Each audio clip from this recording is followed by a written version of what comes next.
All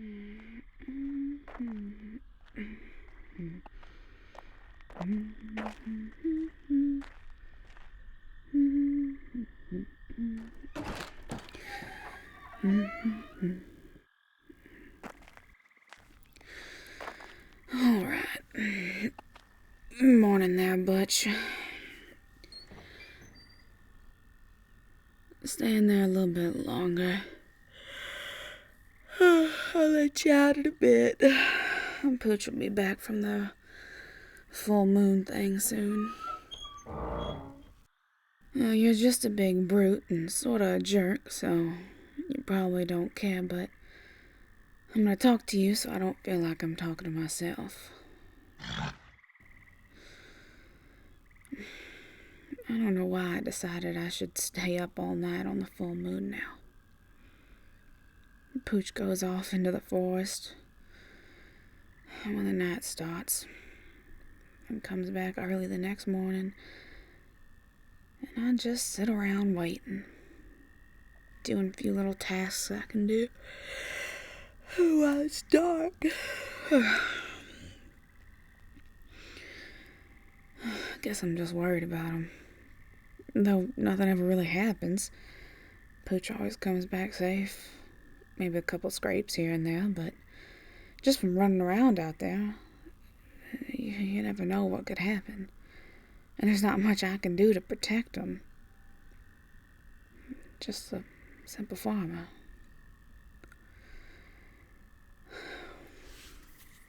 I can't believe they even want to stay with me anyway. How did we get from sheltering them from hunters to whatever we are now? Whatever it is, I can't stand to see them suffer in any way. And sometimes Pooch just looks so distant. Like there's something weighing on those shoulders, something fierce. Those eyes just locked on to something I can't see. Then when I ask him about it, it's like I'm broken from some trance or something. Most of the time they just brush it off, saying they were lost in thought or thinking what we should have for dinner. But it's not that. I know it ain't. Thanks, you're a big help. Hey, what's got you all in a fuss? Calm down, Butch. What's gotten into you guys? Fuck. Pooch, you scared me. Pooch? Hey. What happened to you, sweetheart? Where'd all this blood come from? It's everywhere. Pooch, hey, look at me. I need you to turn back. I can't help you inside like this. Can you do that for me? Yes, inside. I can't help you here on the ground, sweetheart. It's all right. I'm here. Just hold on to me, and I'll get you there. You just have to do the first part. There you go. There you go. I got you. Up on your feet. Come on. Put your arm over me. Let me support your weight. Come on. One foot after another. Let's go. Yeah. There you go. Oh, these bite marks. Watch your step on the stairs. Come on. No, careful. Okay. Let me get the door. Yeah, let me just kick it closed. Okay. Come on. Okay. Let's get you into bed. No, don't argue. And the sheets can be washed. Just relax. I'm gonna clean you up. I need to stop these ones that are still bleeding. This one on your thigh is really deep.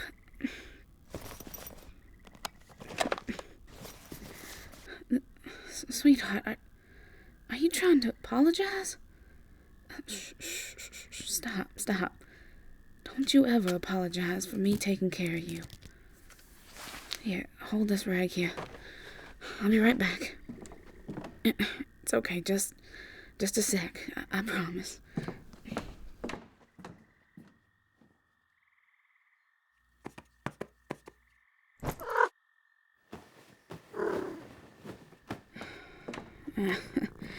I see emotional support Baron has come to the rescue.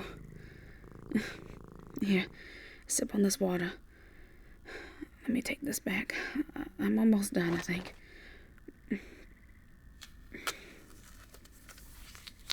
God. So, you won't tell me what happened?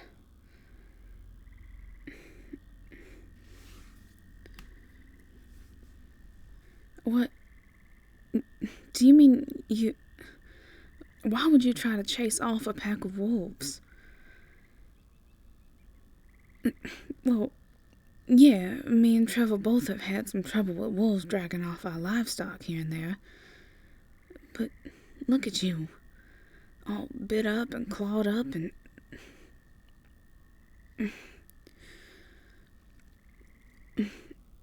No, sweetheart. It's not that. I am grateful. I really am. But I don't want you to feel like you need to do stuff like this for me to appreciate you. You already work really hard. You don't have to be putting your health on the line, too. I promise. I don't know where you were before you were here. But I'd never ask you to put your health or well-being on the line for anything. I don't care how fast you can recover afterward. Do you understand what I mean? Good. Because I care about you. And it hurts me to see you like this. Hey, it's okay. Look at me. It's alright. Just relax and let me clean you up.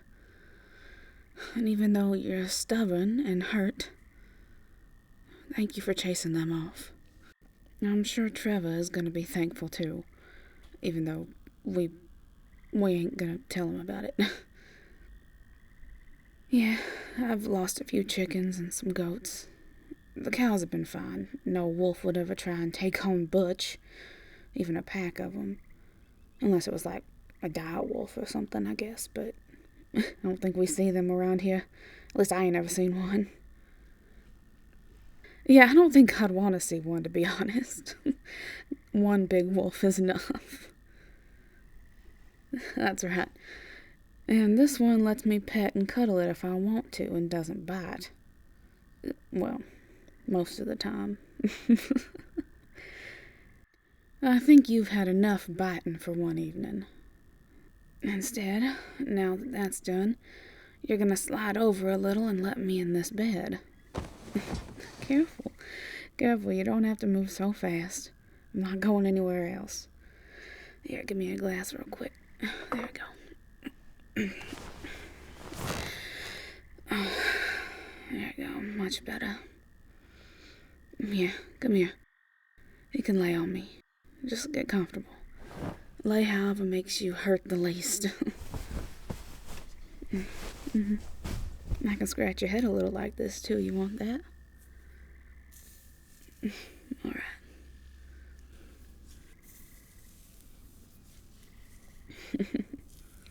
No, I'm not tired now. I think all the worry of seeing you all bloody and tore up sort of knocked that out of me for a bit. It's alright. I'd rather stay here with you until you get to sleep. We'll just have to chat for a while. Oh no, how terrible, right? Yeah, I thought so. Besides, I missed you. No, I didn't really sleep. So I didn't wake up missing you. Rather, I've been missing you since you left last night. It's not your fault. Unless you mean you're sorry you made me care about you so much, then yes, it is your fault. I don't know. I think the first couple of nights you would go off into the woods, I was okay. I was used to sleeping on my own anyway, but sometime after that, I sort of got used to you being in my bed. The warmth of your body and the soft sound of your breath as you sleep. Even the little movements you make. They brought me comfort. They helped me get to sleep. Remind me that I'm not alone anymore. So, now when you go off and I'm back in bed alone, I can't get to sleep. Reminds me of all those years I was alone. Going to bed with a bottle because it was the only thing that kept me warm. I hate thinking of that version of myself. So now I don't sleep when you go. I find myself taking that midday nap with you the next day. And that's enough. Well, usually I do a few chores, read sometimes. I don't know, various little things like that. Usually I fill the silence by talking to Baron. It keeps me sane during the wait. That's not so bad. Not like I can go with you. I don't want to slow you down or distract you while you're doing your wolf thing out there. Well, I don't know what you want me to call it. Your special time doesn't sound much better, does it? I didn't think so. Hey, you okay?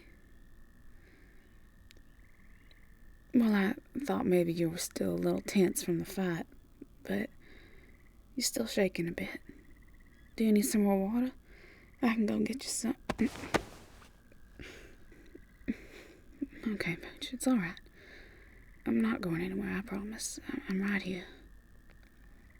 There's nothing to worry about now. You're home. You with me. In my arms. Right where you belong. Right? That's right.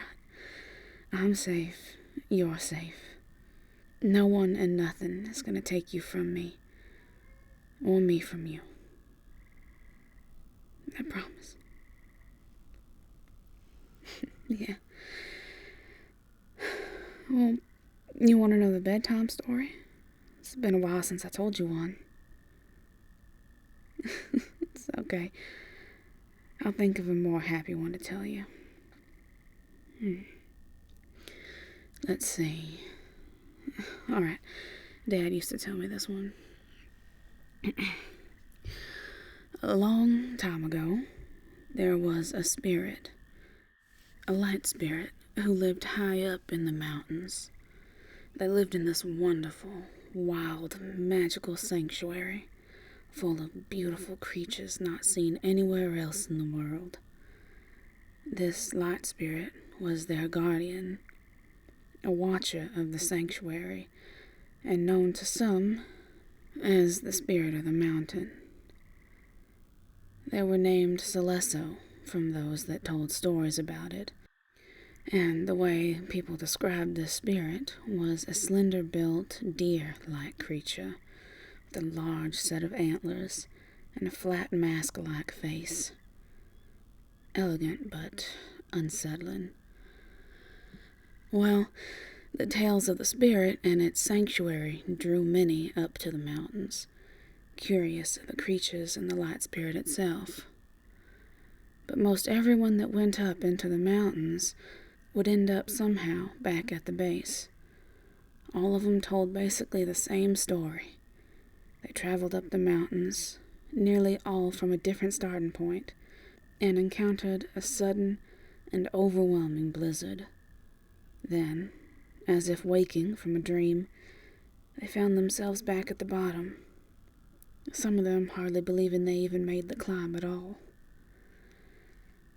Now, very few of them noted seeing a figure through the fog and sheets of ice.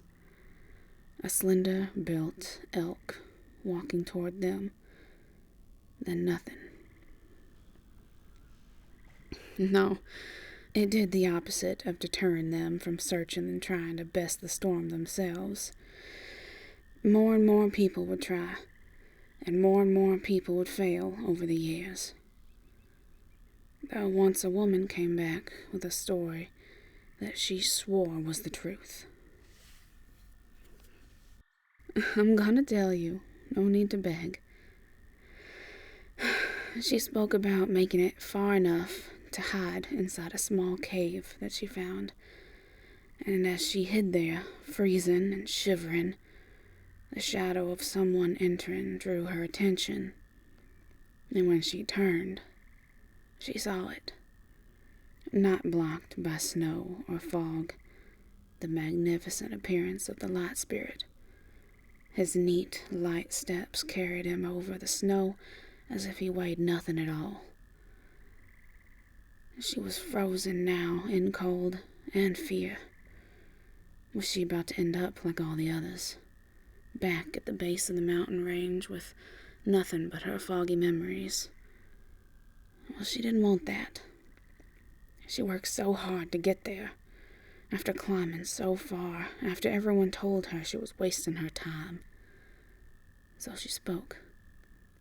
"Wait, please," she said, and the spirit paused, standing still and watching before his own voice echoed back into the cave, replying, "What did you wish to say?" She mentioned that the spirit's voice sounded masculine, firm, but also comforting. She suddenly wasn't afraid, and other than the cold she felt, was no longer tense. "Well," she asked, Please, I just want to see the sanctuary. I promise I mean no harm, and I don't want to take anything from you. I just wish to see it with my own eyes." After the request, the spirit was silent.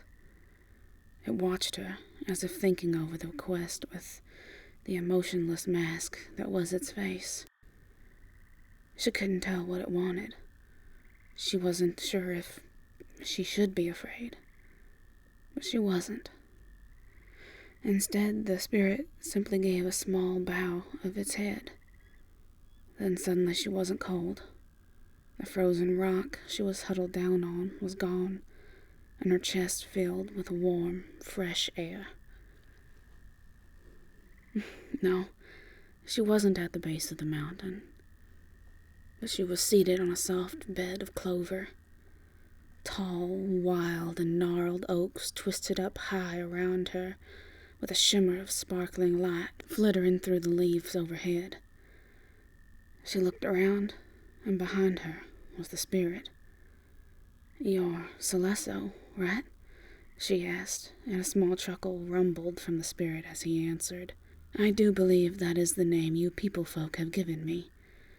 The girl blushed, embarrassed by her own question, before she quickly stood. This was what she wanted to see. The sanctuary. Finally, the stories she was told were all true, and the stories didn't do the place justice. It was beautiful. The energy in the air was so comforting, so peaceful. It was like the comfort of home, but also just the most dreamlike place she could never have imagined. She did. She saw many creatures. The ones that lived there in the sanctuary had not come to fear people folk, so they would approach her with curiosity, and she showed them only respectful interest. Everything she did was watched by the Great Spirit. At first, he was wary, but then it turned to a curiosity of his own. You see, the spirit was never hostile with people trying to scale their mountains. Instead, they just steered them all away. But instead of that this time, they allowed the woman in to see what would happen. That's right. And curiosity leads to questions. "Tell me about yourself," he would ask. And the woman, honored by the interest, eagerly spoke back. Before either of them had noticed, hours had gone by as they spoke. Celesso eagerly listened to all the things they hadn't ever heard of from the sanctuary they guarded, and never strayed too far from. The spirit's world was wonderful, but small, and after the hundreds of years of seclusion, the world outside had changed. All of it now coming to the spirits in the form of this gentle soul that wandered into their midst. You could stay, at least for a while, the spirit would tell the girl, and she eagerly agreed. One night turned into 2, then 3, the days going by with pleasant talk and exploring the sanctuary with wonder, until one morning the woman awoke on the bed of clover that she usually rested on to see a large man sitting next to her, legs folded and naked. He was built strong, with bright hair and wondrous set of horns curling off his head. At first she was frightened by this sudden stranger, but then he spoke. You need not be afraid. She knew it was the spirit. What happened? She asked, and Celesso smiled, gesturing to his chest. This body resembles another that had tried to best my storm before. I barred his likeness. I wished to experience the world the way you do. I must say it feels a little strange. I am unfamiliar with these sensations. This made her chuckle, and then laugh. And so now the days continued, with her teaching Celesso how to be one of the people folk, as well as making him some clothes, of which she also had to explain to him. It sort of does remind me of our first night together, too. Right, well, the days went by. The woman had started to think she was overstaying her welcome. She hadn't thought that maybe the reason Celesso had taken human form meant anything more than sating his curiosity. I should probably leave today, she would say, as they shared some wild fruits one morning. This was answered with a long pause. Celesso simply stared with a confused pinch of his brow. Finally he spoke. You lied when you first arrived, he told her, making her tense and frown, shaking her head, but he continued. You promised you did not wish to take anything when you came, but you've stolen something from me, something I did not know I had. You both kindled and stole my affection right from under me, and I must confess I no longer wish for you to leave. The woman was speechless, and after he shared his thoughts, she realized how much she didn't want to leave either. The two of them had experienced a new world through each other, and now they felt so much more for one another. And she told him, I have something else to show you, something us people folk do, when we care deeply for one another. And he came closer at her words. Show me. I wish to express it. I would do it every moment. Anything to show you how deeply I care for you, he told her, and without hesitation, she leaned up, cradling his jaw, and kissing him with a heart full of love. Yeah, I agree. I love this story, too. Well, she stayed. She stayed for a long while. They were both so happy with one another. But, well, it was a happy story. It still sorta is. Just listen.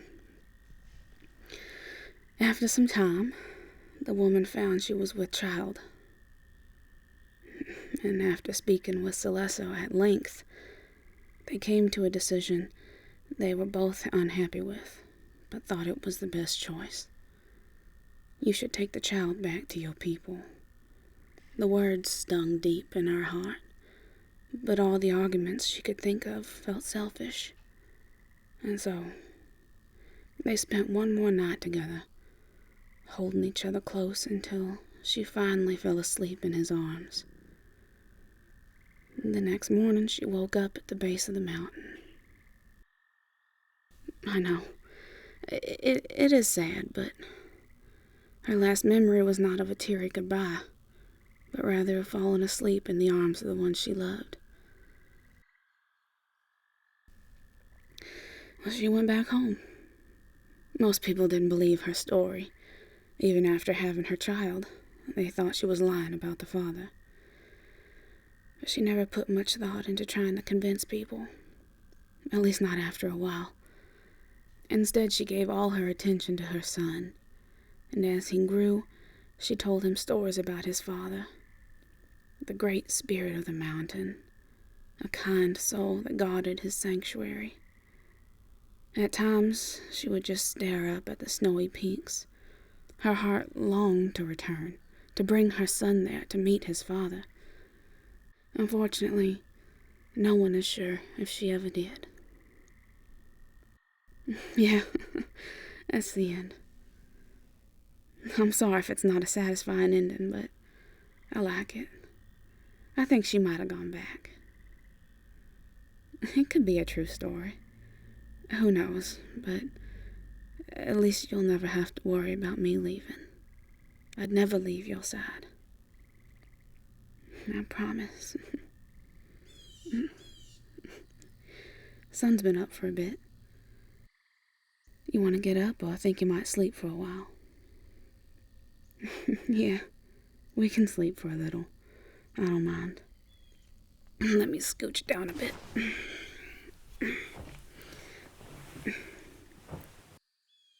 Hey.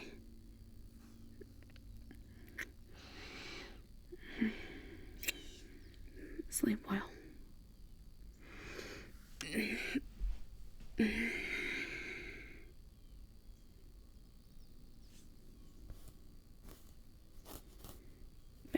Baron, alright, get under the blanket.